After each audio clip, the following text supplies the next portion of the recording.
We call on Russia to respect its international obligations and not obstruct or harass Ukraine's transit in the Kerch Strait, and to de-escalate the tensions it has created. The United States would welcome a normal relationship with Russia. But outlaw actions like this one continue to make that impossible. Straight to Rich Edson, State Department this morning, and Secretary Pompeo says the two sides need to dial down the tension. How's that going to go, Rich? Yeah, good morning, Bill. And the State Department says the secretary wants President Vladimir Putin of Russia and Ukrainian President Petro Poroshenko to work this out directly. Though in a statement, the secretary also says, quote, "We call on Russia to return to Ukraine its vessels and detained crew members, and to respect Ukraine's sovereignty and territorial integrity within its internationally recognized borders extending to its territorial waters." The State Department also says Secretary Pompeo has spoken with Ukrainian President Poroshenko about what the secretary describes as Russian aggression against Ukraine. Russia claims Ukraine sent warships through the Kerch Strait without permission. The Russian embassy in Washington posted on its Facebook, quote, "We call upon the United States to finally curb their Ukrainian stooges. The current radical nationalist and neo-Nazi lawlessness in Ukraine must end." It is unclear what the United States is considering in response, though Ambassador Haley did mention that the United States will maintain the sanctions on Russia for its 2014 seizure of Crimea, which is right in the neighborhood of where all this is happening, Bill. In the meantime, we try and figure out whether or not Russia and Ukraine in turn will escalate this even further, right, Rich? Right. Well, Russia says, according to its state media, that it's initiating court proceedings against the sailors that are still in its custody, the Ukrainian sailors in its custody. And on top of that, you've got Ukraine now that has declared martial law for 30 days in areas bordering Russia or areas bordering Russian allied or controlled areas. President Trump spoke briefly about this incident yesterday, says he's not happy about it. He is expected to meet with Russian President Putin later this week at the G20 summit in Argentina. Bill? Thank you, Rich. Rich Edson, State Department, leading our coverage this hour. Thank you. You look at what's happening on our border, and you see people coming up by the thousands. And frankly, if we didn't show them strength and a strong border, and nobody's shown a stronger border, if we didn't do that, you would have hundreds of thousands of people pouring into our country. We are doing a job, and we will continue to do a job. We're doing what's right. That was President Trump at a rally last night in Mississippi, doubling down on his administration's response after hundreds of illegal immigrants rushed our southern border and clashed with federal agents. This coming as new DHS numbers show there are now 8,500 migrants in Tijuana, Mexico, the overwhelming majority of them not eligible for asylum in the U.S. Griff Jenkins is live from Tijuana this morning for us. Griff. Sandra, good morning. We're inside the Benito Juarez Sports Stadium where the majority, 6,000 or more of those migrants are being held. Let me just let our viewers have a look around. We'll take you through. It's obviously just a little after 7, so you see people just waking up, but you can see very quickly just how tight the quarters are in here. If you've got 5,000 or 6,000 people, and the difficulties of trying to be here for not just a day or two, but now some going on 2 weeks, 14, 15 days. We know also from actually Secretary Nielsen's press statement yesterday that they do believe that as many as 600 of them may have a criminal past. And the most interesting that you mentioned, which is that the majority of them would not be eligible for asylum. And what you're looking at here, Sandra, is really the big question and the real problem. Obviously, more incidents like what we saw on Sunday will not be tolerated. We hear from the Mexican officials they actually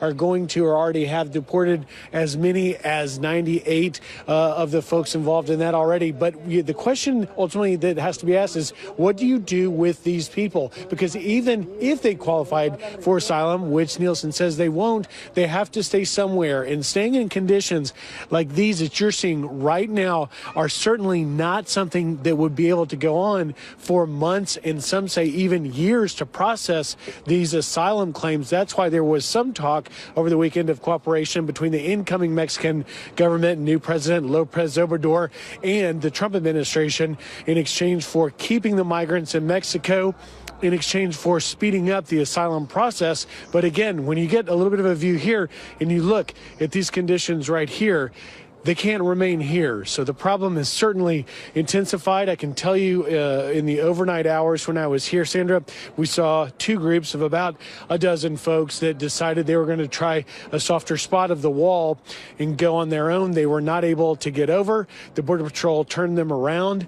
That is the wall in the distance there. So we're just in the shadow as we sort of kind of continue to monitor the situation here as people are waking up. Sandra? Big questions as to what happens next. Griff Jenkins on the ground there in Tijuana. Thank you. Fox News alert now. President Trump in Mississippi twice yesterday stumping for the Republican incumbent who is on the ballot today in that runoff election.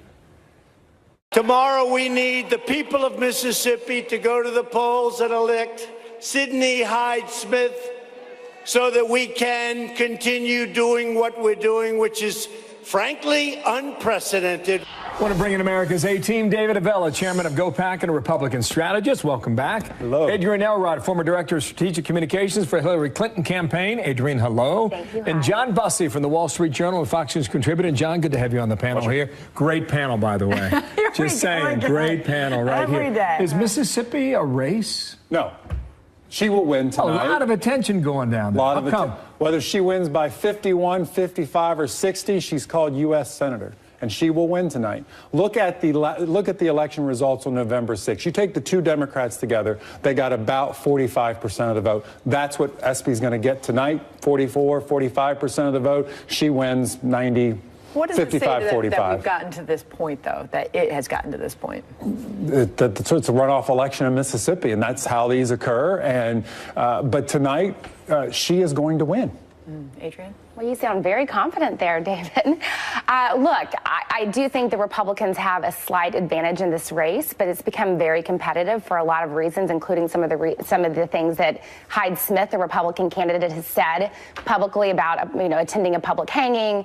It's become very divisive. If Mike Espy can turn out the African American vote, he will do very well. He may actually pull out a strong win here. So, I mean, I don't know. Winning a race in Mississippi statewide would be huge. This hasn't happened, I think, since like the 1970s. But they do have a democratically elected attorney general, which is one of the only southern states that actually has a democratically elected statewide official. So there is, the numbers are there in the state if Democrats turn out. John? He's got headwinds, right? It's a red state. And the Democrats have kind of written this off for a lot of years. And so there's no ground game. There's no network there to get out the vote for the Democrat.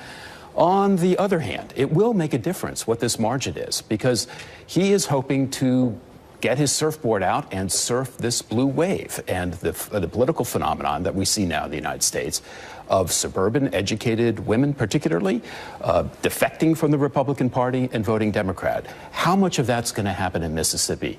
This is going to be something of an opportunity for us to look forward to 2020, I think. Ronna McDaniel weighed in on that with Bill last hour. How do you get that back? This is a pundit's dream to talk about this. Look at real numbers. A Democrat hasn't gotten over 45% in a statewide election in a long time. If Mike Espy was the bee's knees that everybody thinks he is, then why is national money not pouring into his race right now? Why are the Democrats spending a pathetic amount of money nationally to try to help him get elected while Republicans are supporting Senator Smith? They're not going all in. This is all talk. And you know who the biggest winner in all this is? Mississippi voters who today get to no longer see political ads and join the rest of America that now election season is over.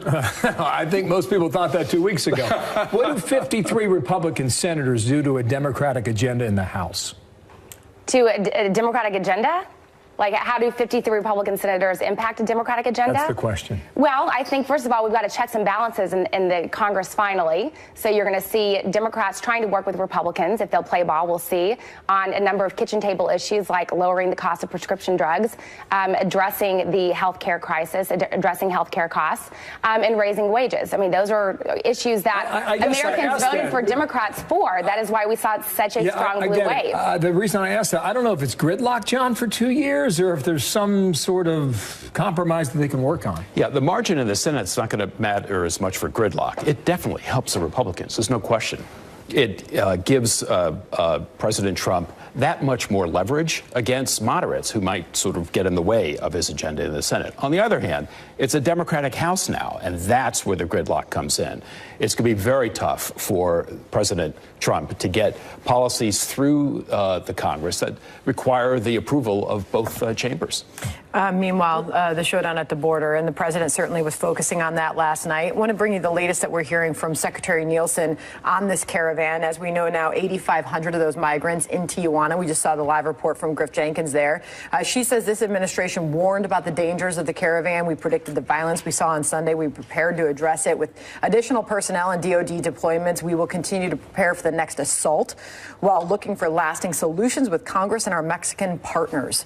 Where does this go next? This goes to what we were just talking about. If you want to get something done, if Democrats and Republicans in Congress want to get something done, we have to do it now, because the incoming class that's going to rule the Democratic Party in the House came in a message of resistance. They're not looking for solutions to work with the president. There isn't. No one talked about, I want to go to Washington to work with the president to solve America's problems, not this Democratic House. We didn't hear that. So to find an answer, it has to happen right now.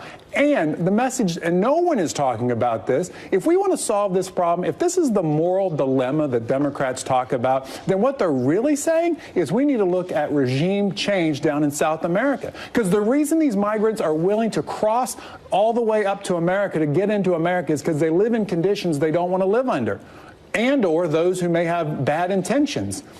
If we really want to solve this problem, what Democrats are really saying is we need to look at putting different leaders in to make those countries better. Go back to last night. This is Mississippi. Donald Trump talking about illegal aliens here in the U.S. and the whole immigration matter. He said this. Watch. Every single day we are finding the illegal alien gang members and predators, and we are either throwing them the hell out of here, putting them in jail, or just plain getting them out of our country as nicely as possible. John, are you able to take a 30,000-foot view of this under this administration, whether or not they have truly impacted change on this issue? Because it seems as if they're not building the wall per se by definition, but they are contributing to it. And we have seen that movement over the past 2 years. Yeah, so the president's agenda has been delayed, hasn't it, by the courts, by lack of momentum in the Congress. And this is not a new issue. One administration after another, Democrat and Republican, has really kind of failed to address the illegal immigration problem in the United States. How is this going to play out? I think that most people feel that the rule of law should prevail here, and you're not allowed to cross the border illegally. On the other hand, unless there's some mechanism set up, either camps in Mexico, camps in Honduras to keep people there, increased processing for asylum. Mind you, a lot of people still won't get asylum. They won't pass the rigorous requirements for that. How much of that will prevent what will otherwise happen, which is that if people gather in those camps, they can't get in, guess what? They're going to try to cross the border illegally. Adrian? Look, first of all, we don't really know how many people are seeking asylum right now because they're not allowed to actually go through the typical asylum process. So there are a lot of people that we know who are living in a state of purgatory at the border. But let's be clear. First of all, the optics look terrible for the president because children and mothers, young mothers, were tear gassed. I mean, everybody saw the visual. Hang on one moment. Hang on. This is Kellyanne Conway addressed that earlier today. Just want to be on record for this. From the White House, she said this on Fox and Friends. Watch. Mainstream media only wants you to see the children, the families. They're not telling you that most of the caravan are males traveling by themselves, that, of course, projectiles and rocks were thrown at our brave men and women at the border, and they use non-lethal force in response because they have a right to defend themselves and to make sure that others who are there are not harmed. What did she say that was not true there? Look, I will concede that there are bad actors down there. I mean, I'm certainly not defending everybody's intentions down there at the border, but what I will say is that there are people who are fleeing to the United States, trying to seek asylum because they are fleeing horrific situations in places like Guatemala, where gang violence is rampant. You know, some mothers who were interviewed were talking about fleeing their husband who was raping them. Right, but you started going off on the tear gas. I just want to be clear, you know, the Border Patrol, they have a job to do. And that was mandated mandated by the president. The president of the United States, you don't know the one what who their allowed position tear is gas to at be the time used. that decision was made. But listen, stand by, okay? We got some great topics coming up, all right? Going to leave this alone for the moment because there's a lot of business news, too. General Motors shutting down 5 factories and laying off thousands of workers. The reality is this is just a corporation, a greedy corporation, trying to make more money off of the backs of employees. Well, the employees are not the only ones not happy about this. President Trump is not liking it either. Charles Payne will join us to break this all down and what it means. Also waiting on that vote in Mississippi, we're learning suburban women coming out strong for Democrats in the midterms. How can Republicans win that critical voting block back? Carly Fiorina is our headliner. We'll talk about that and a lot more coming up shortly, right here.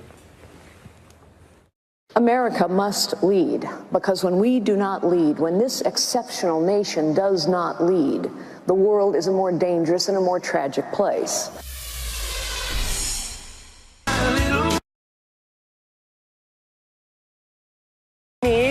Charles Payne is here. There's no delaying the pain in the Rust Belt. General Motors will close 5 factories and lay off nearly 15,000 workers. Charles Payne, host of Making Money on the Fox Business Network.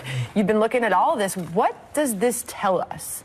A couple of things. First of all, this is it reveals a major flat-footedness at General Motors. The mistakes that they've made in the last couple of years coming home to roost, and now they're using really ham-fisted tactics to try to address them. Listen, Americans, we have been pulling away from cars for a long time. They got all of these cars that nobody's buying, but by the same token, we are buying SUVs, we're buying crossovers, we're buying pickup trucks. Last quarter, let me tell you how amazing this is. Their volume went down in North America by 10%, and they still had record net income, record earnings, and record all-time average selling price. So the company is making money. They're making big-time money. They've been caught flat-footed. The industry has been worried for 2 years that we're at a peak for sales, and I think this is a drastic move on their part. It's a gargantuan mistake, and it's one hell of a way to say thank. It's a public relations mistake.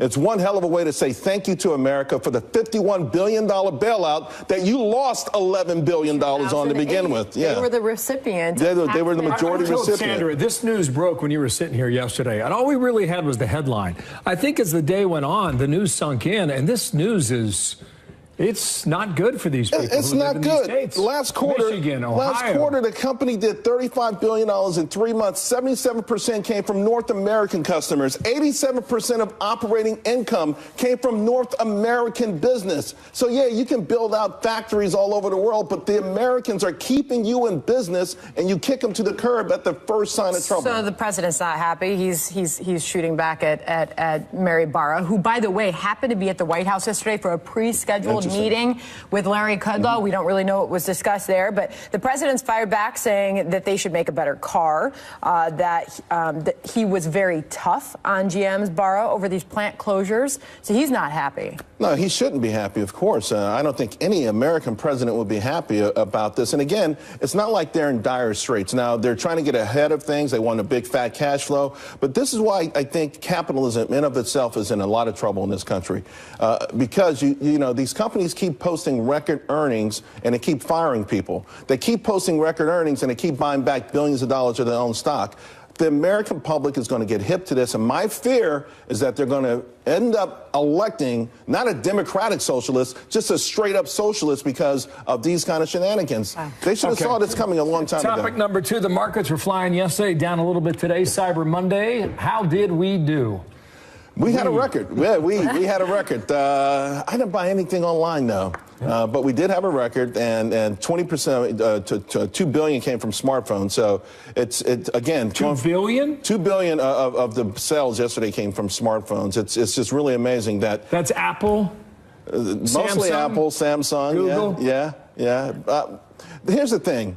Since November 1st until Cyber Monday, we have been well ahead of anything anybody thought. The American consumer continues to step up to the plate, continues to spend big money, and that's the optimism out there that gets very little coverage. Did you hear the breaking news? Charles Payne did not shop on Cyber Monday. That alone is going to drop sales 25%. The market's down 82 points. Someone used my debit card over the weekend. They bought a $521 American Express gift certificate and $100 in a college somewhere. So I didn't have a credit card yesterday. Whoa! Oh. Yeah, Otherwise, he would have been. I would have done my part.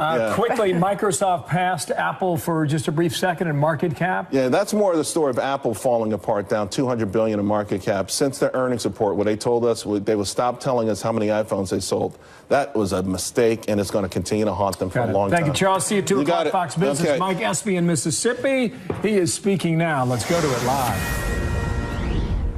Moments ago, he said this. Do we have it? 6. And you could ask anyone. We had the best organized campaign in Mississippi up to that point. And it was mainly boots on the ground. We organized the precincts and the zones because Mississippi is a very rural state. We don't have a lot of urban centers like Atlanta and like they have in Florida. We have rural zones. So you have to recruit people that other people know. So we had folks on our election payroll for almost a year ahead of time, getting to know the folks in their neighborhoods, in their polls, getting to know them, encouraging them to get out to vote that November. And that was a district that was not majority black. I want to remind everyone, go back and look. In 1986, in the 2nd District of Mississippi, the poorest district in Mississippi, the poorest state, it was about a 53% gross black population. So it was a slight majority population. But when you have to discount for voting age population and then registration, it was about 46 or 45% African American. And I won 85% black, 11% white. I beat the governor's grandson. I beat the senator's nephew in the primary, and then I came and I beat the incumbent Republican in 1986. And then as things progressed, and people believed that I would serve everyone, when I ran in 1992, I got 95% of the black vote and 40% of the white vote. And it's just not because I wore great suits or my personality was sterling. It's because I served everyone equally. It was 2 weeks ago today where no candidate reached 50%. That's the reason why you've got a runoff today. That's Mike Espy, the Democratic candidate, going up against the Republican Cindy Hyde-Smith. They are voting now in Mississippi. A Republican victory puts them at 53, a gain of 2 in the U.S. Senate, so we will see how it goes. All right, How are you? more on that coming up. Right, Doing well. right on. Here we go. Well, a lot more news on the economy. Yeah, all this economic news certainly plays a role at the ballot box. Brand new reaction a moment from businesswoman and former presidential candidate Carly Fiorina. She is coming up live in a moment after the break here. Really looking forward to having her. Plus, a new push for criminal justice reform could be one of the few things both parties can agree on. If our criminal justice system is unjust, if our sentencing is unjust, then that's what we ought to be focusing on. But that has not been demonstrated to me. 30 Fox News alert now. Voters casting their ballots in the runoff election now in Mississippi. Republican Cindy Hyde-Smith trying to fight the upset bid by the Democratic challenger Mike Espy. President Trump doing his part. 2 stops on Monday in the state of Mississippi. I'm here to ask the people of Mississippi to send Cindy Hyde-Smith back to the United States Senate so we can make America great again. Your vote on Tuesday will decide whether we build on our extraordinary achievements or whether we empower the radical Democrats to obstruct our progress. From last night, this morning, our headliner. Carly Fiorina, former Hewlett-Packard CEO and 2016 Republican presidential candidate. It's nice to see you again. It has been some time, and welcome back to America's Newsroom. Well, thanks. Great to be with you, Bill, and good morning, Sandra. Good morning. You talk a lot about leadership. That's a big part of your professional and personal focus. How would you rate the leadership on behalf of President Trump over the last 2 years? Well, I think President Trump has accomplished many of the things he said he was going to do, and leaders keep their promises. On the other hand, I think it's also true that leaders understand how they do things is as important as what they do, because leaders have to build support over time. And I think what we're seeing as a result of the midterm elections is that while President Trump's base remains solidly with him, he is not building support. He's not growing support. And I think over time, that puts his agenda at risk. How does he do that, Carly, particularly with the female suburban voter? According to our Fox voter analysis of all Suburban women, 57% voted for Democratic candidates, 38% for Republican candidates. How does the Republican Party win back that suburban women vote? You know, it's interesting. We've talked about this before. In fact, we talked about this during the 2016 election. First of all, I would say that women are problem solvers. Women focus on solving problems because they need to solve a lot of problems in their lives and in the lives of their families and in their jobs. And so I think women focus very much on our problems getting solved, our results being achieved. It's also true that women care about tone and language, and women get concerned when the tone is divisive and the language is harsh.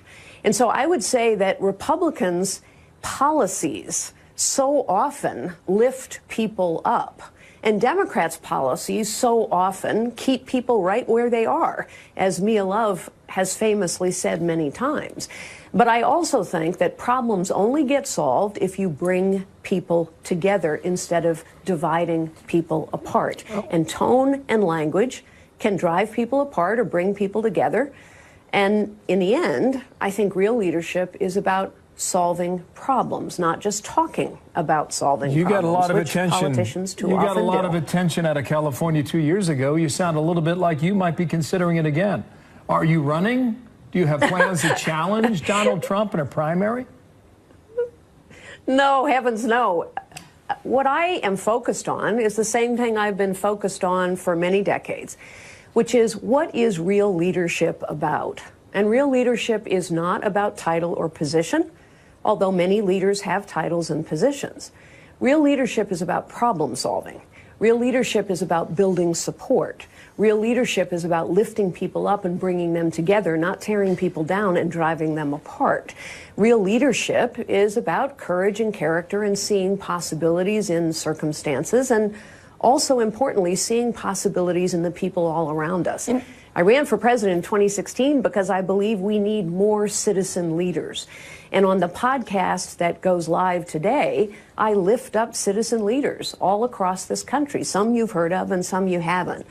Because I think we need more examples of real leadership and real problem solving. And obviously, you are speaking from a role. You were the CEO of Hewlett-Packard. I believe you were the first woman to head up a Fortune top 20 company. When you look at what the president is doing, and I know you spoke a lot about this during the 2016 campaign, you talked a lot about China and the impact of China on our economy, on the global economy. The president's Wall Street Journal interview, he says that the only deal would be China has to open up their country to competition from the U.S. What I'd advise is for them to build factories in the United States and to make the product here. Just want to get your thoughts as you have been watching the Trump economy and the president's policies play out, how you think he's doing there. Well, first, I certainly agree with the administration that the relationship we have with China is unbalanced, more and more so. It's unbalanced from a military perspective, and it's unbalanced from a trade perspective. Where I would differ is, first of all, of course, China is manufacturing in the U.S. They've bought U.S. companies. I think it is time, way past time, for us to send strong messages militarily to the Chinese. President Obama failed to do that. And the result is I'm sorry, I'm hearing a busy tone in my ear. Go ahead, Anyway, Carly. the result is a situation in the South China Sea where we have a military buildup. It is also true that the trade imbalance is a problem. However, tariffs don't really work. And I think we're seeing that. When Ford and GM both say they're now having to swallow costs of $700 million to $1 billion, that costs jobs. I would rather see President Trump say this to China: you will play by the rules in our country that we have to play by in your country.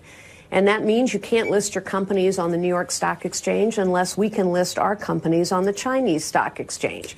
And it also means that you can't buy or invest in American companies until we can buy and invest in Chinese companies without government approval or government interference. Very interesting. President Trump on that rally last night was talking about this, how he would deal with China. Very interesting ideas there. Just listen to this from Mississippi.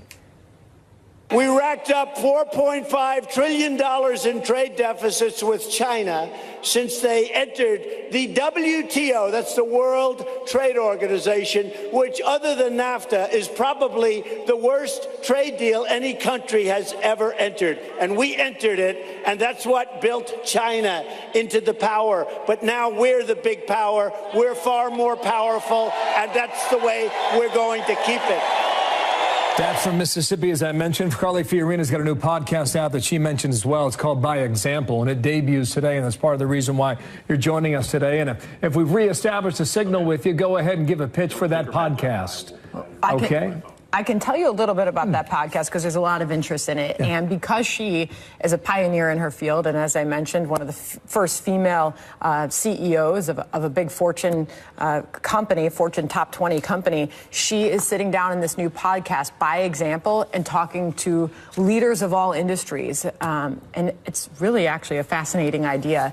And for Carly Fiorina to be conducting those interviews should really be something. It's interesting to hear from her again because she's been somewhat quiet publicly anyway, you know, going back to the election of 2016. But when she came out on that stage in Cleveland, I remember because Martha and I were sitting there and they came out, a group of 7. We had the first debate before the big debate that night.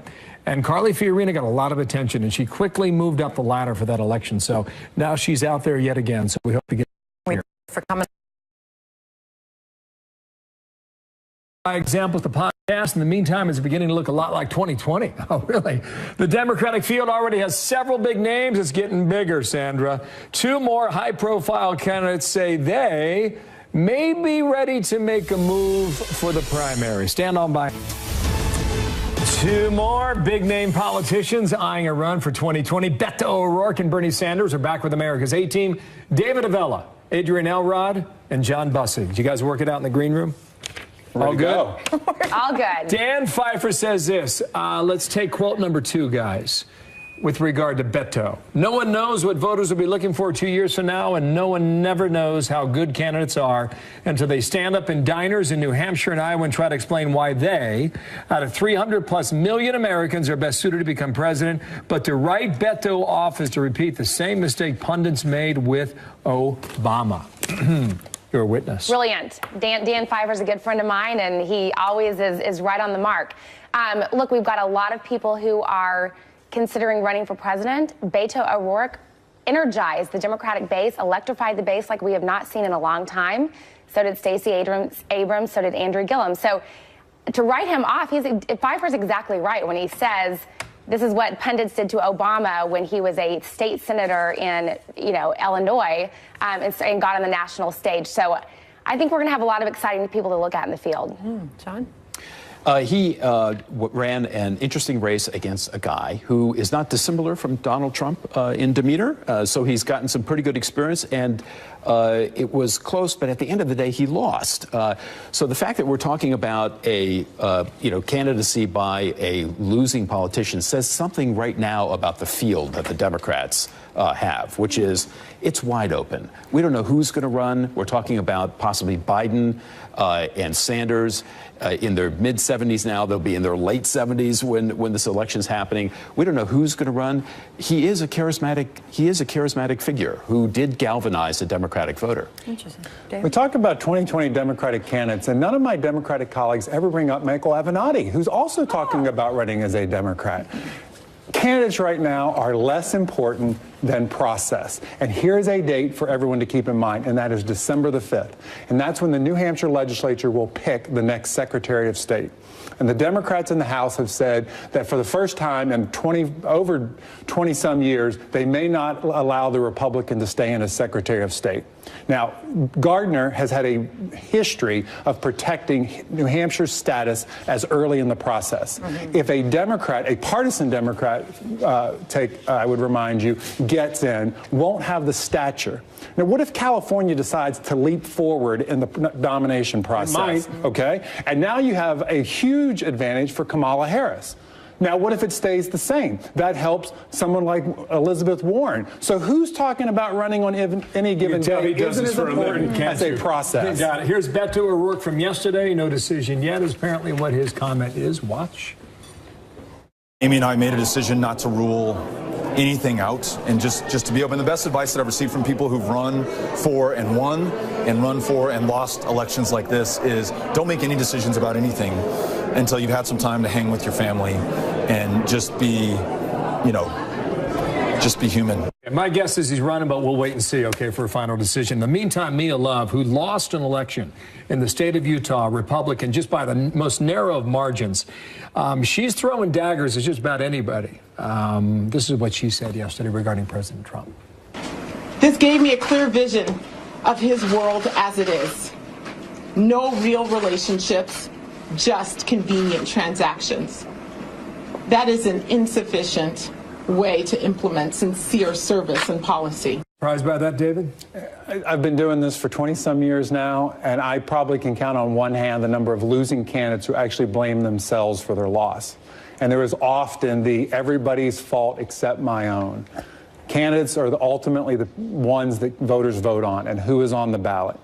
And you need to be held responsible for that. But let me make one last plug on Giving Tuesday. Don't forget your favorite Republican organization, GoPack, as you make your donations Right, did today. get that in there. The president's words, I'll remind you, Adrian. Mia Love gave me no love, and she lost. Too bad. Sorry about that, Mia.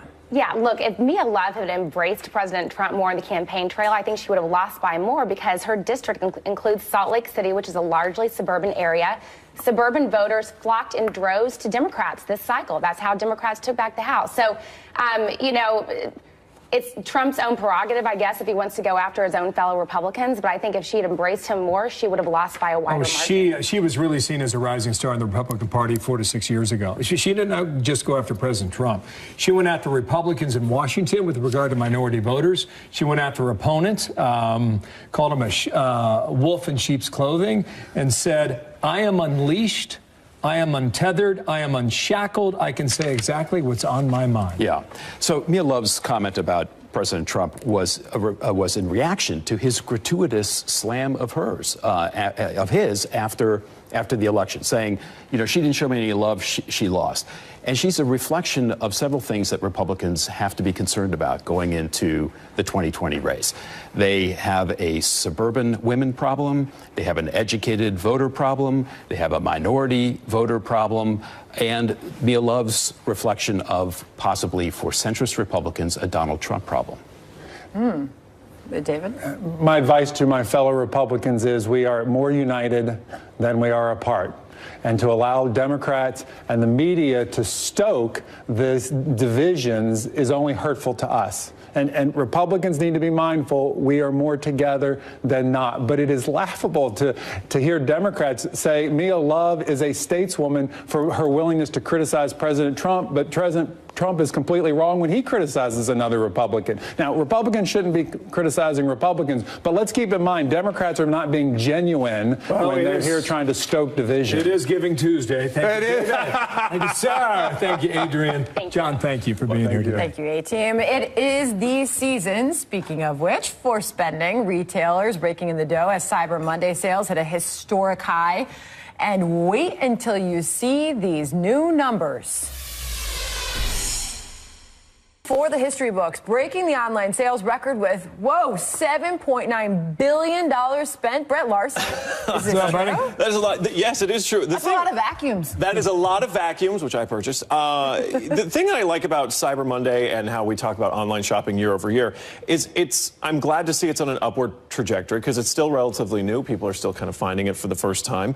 But it was definitely a huge year. Amazon saying that it was historic. It was the biggest shopping days in the history of Amazon, which has been around now, if you can believe it, for almost a quarter of a century.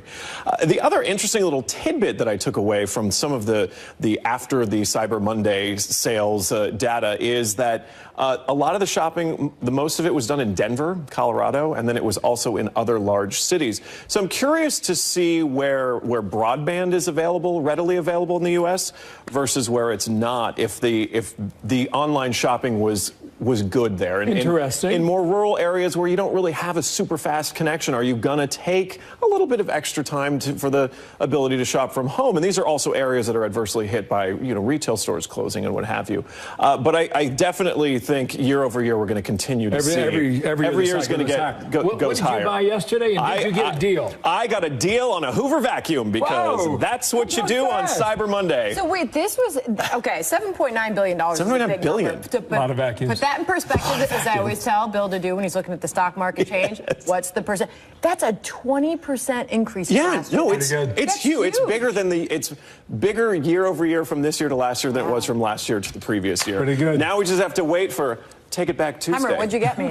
I'm working on. I can't tell you now. You got to get it with gift wrapping, Hammer. Thank you, Brett. Thanks, guys. Paul Manafort's accused of lying.